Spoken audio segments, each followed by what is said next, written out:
नमस्कार दोस्तों, स्वागत है आपका विक्रम क्लासेस पर हिंदी के महत्वपूर्ण प्रश्नों के साथ में, जो हिंदी से संबंधित सभी परीक्षाओं के लिए काफ़ी उपयोगी है। तो चलिए शुरू करते हैं अपने पहले क्वेश्चन से।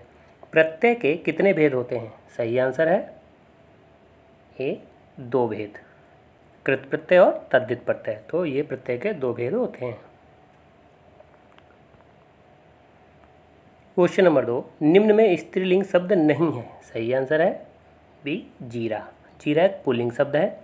अगर आप इनको वाक्यों में प्रयोग करके देखें तो आसानी से आप पहचान सकते हैं कि स्त्रीलिंग है, पुल्लिंग है।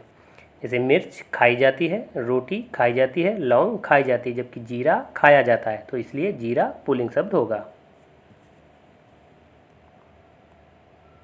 क्वेश्चन नंबर 3, यह सुरेश का घर है, निम्न में कारक है। सही आंसर है डी, संबंध कारक। संबंध कारक की जो विभक्ति होती है वो का, की, के होती है, और इसका मतलब होता है कि संज्ञा या सर्वनाम के जिस रूप से किसी एक वस्तु का दूसरी वस्तु से संबंध प्रकट हो। अब आप वाक्य में देखें, कह रहे यह सुरेश का घर है, तो ये सुरेश का घर है, ये संज्ञा से जो है उसकी संबंध प्रकट कर रहा है, तो इसलिए जो है यहाँ पर संबंध कारक होगा।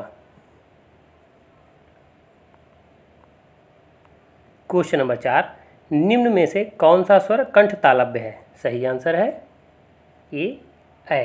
ए और ए जो होते हैं ये कंठ तालव्य स्वर होते हैं। ओ ये कंठोष्ठ स्वर होते हैं। ई ये तालव्य स्वर होते हैं, और आ ये कंठ स्वर होते हैं। क्वेश्चन नंबर 5, मागधी अपभ्रंश में कौन सी बोली शामिल नहीं है? सही आंसर है डी, छत्तीसगढ़ी। छत्तीसगढ़ी जो है ये अर्धमागधी अपभ्रंश से संबंधित है, जबकि मगही, मैथिली और भोजपुरी ये मागधी अपभ्रंश से संबंधित है।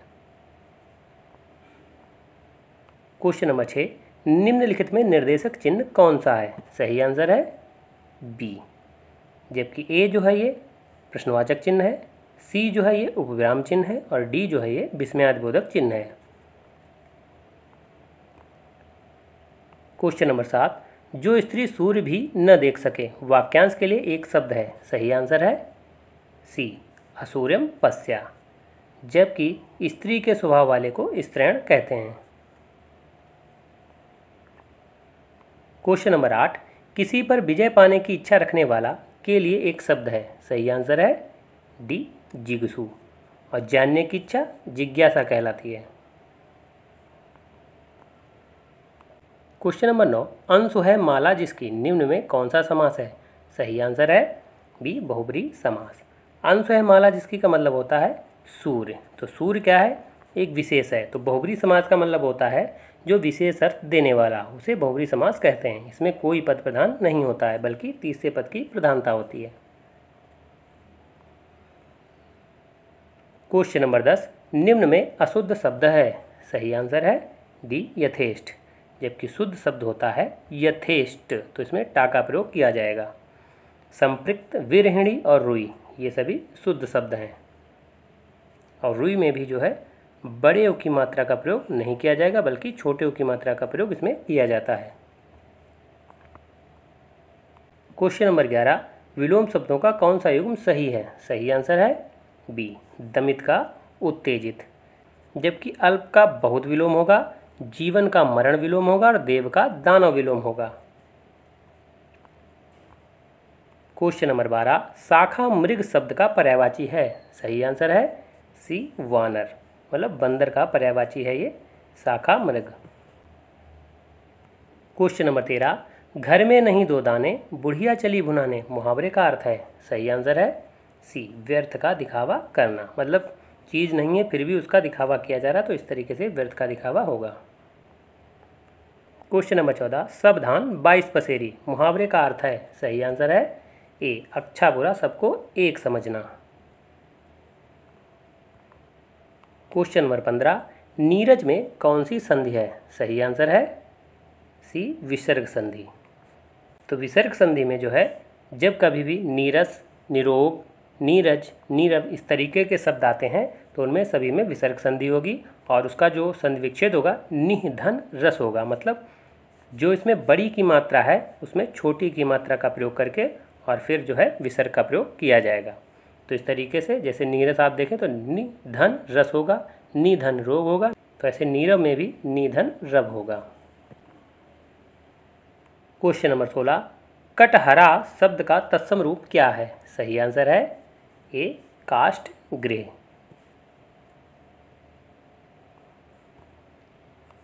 क्वेश्चन नंबर 17, वैयक्तिक पत्र किसके मध्य लिखा जाता है? सही आंसर है ए सगे संबंधियों मित्रों के मध्य। क्वेश्चन नंबर 18, मैं नीर भरी दुख की बदली निम्न में किसकी पंक्ति है? सही आंसर है बी महादेवी वर्मा की। क्वेश्चन नंबर 19, पायो जी मैंने राम रतन धन पायो निम्न में कौन सा अलंकार है? सही आंसर है डी रूपक अलंकार। रूपक अलंकार का मतलब होता है जहाँ उपमेय और उपमान में कोई भी अंतर ना दिखाई दे और उपमेय और उपमान के बीच जो है योजक चिन्ह का प्रयोग किया गया। जैसे आप देखें राम रतन, तो इसके बीच में योजक चिन्ह का प्रयोग किया गया है। रूपक अलंकार की सबसे बड़ी पहचान होती है कि दो शब्दों के बीच में योजक चिन्ह का प्रयोग ज़्यादातर किया जाता है, लेकिन उनके बाद में सा सी से समान सदृश इस तरीके का जो है शब्द प्रयोग नहीं होगा।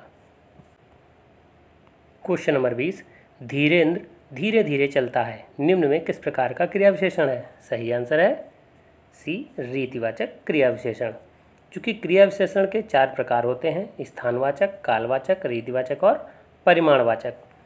अब आप इनको पहचान के आधार पर देखें तो आप आसानी से पहचान सकते हैं। स्थानवाचक कर रहा है यहाँ वहाँ, तो स्थान की बात कर रहा है इसलिए स्थानवाचक होगा। कालवाचक मतलब समय की बात कर रहा है, सुबह शाम, तो इस तरीके के शब्द आते हैं तो कालवाचक होगा। परिमाणवाचक मतलब परिमाण बताएगा, मात्रा, जैसे थोड़ा, बहुत, ज़्यादा, तो ये परिमाणवाचक हो गया।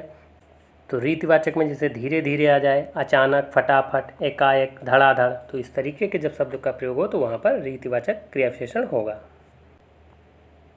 क्वेश्चन नंबर 21, उसने पत्र लिखा निम्न में किस प्रकार का काल है? सही आंसर है ए सामान्य भूत। अगर इसी वाक्य में ये लिख दिया जाए उसने पत्र लिखा है, तो है का अगर प्रयोग कर दिया जाएगा तो वहाँ पर आसन्न भूत होगा।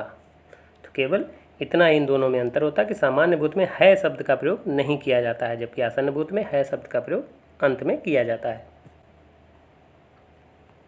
क्वेश्चन नंबर 22, रमा पुस्तक पढ़ेगी को कर्मवाच्य में परिवर्तित करें। सही आंसर है ए रमा के द्वारा पुस्तक पढ़ी जाएगी। कर्मवाच्य का मतलब होता है जहाँ कर्म की प्रधानता होती है और उसमें द्वारा चूंकि शब्द से जुड़ा हुआ है तो आसानी से आप इसको पहचान सकते हैं, ये कर्मवाच्य है। क्वेश्चन नंबर 23, यह घोड़ा अच्छा है वाक्य में यह क्या है? सही आंसर है बी सर्वनामिक विशेषण। सर्वनामिक विशेषण को ही संकेतवाचक विशेषण भी कहते हैं, क्योंकि यह और वह शब्दों का अगर प्रयोग किया जाता है तो वहाँ पर सर्वनामिक या संकेतवाचक विशेषण होगा। क्वेश्चन नंबर 24, मना की भाववाचक संज्ञा क्या है? सही आंसर है सी मनाही।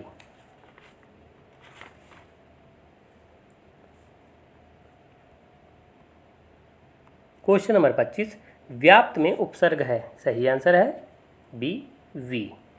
जब कभी भी शब्द में या के ठीक पहले आधा व्यंजन का प्रयोग किया जाता है और वो शुरुआत में होता है तो वहाँ पर हमेशा वी का ही प्रयोग किया जाएगा, मतलब उसमें वा में छोटी की मात्रा का प्रयोग होगा और वो इस तरीके से उपसर्ग होगा। तो ये वीडियो कैसा लगा? अगर अच्छा लगा हो तो लाइक करें, शेयर करें, सब्सक्राइब करें। धन्यवाद दोस्तों।